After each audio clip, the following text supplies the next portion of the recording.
Well, let me start maybe about questions about leadership. You're both obviously extraordinary leaders and been doing that for quite a long time. Hans, what do you think are the characteristics that going into being an exceptional leader? What's necessary? What's critical? I think the critical thing is the creation of an atmosphere where people can develop themselves. You know, you bring a bunch of good people together and create an atmosphere where they can do things, and then things happen. And occasionally, I like the term management by exception. That is, you manage when you think something's going wrong and you say, okay, here we have to do something. But by and large, you hire people who are smarter than you are, and that works by itself then.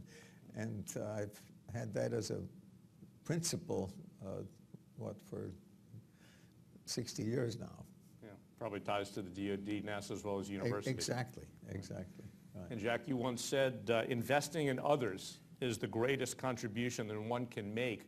From the standpoint of when you're working with young professionals, what do you look for in terms of a spark of maybe present and future excellence? What do you look for in terms of leaders? I like to look for someone who loves what they're doing first. They've got to love what they're doing. Also, I've asked them, and I've done this most of my life, you've got to rely on other people to help you get things done. And if you don't get along with other people, you're not going to get things done very well.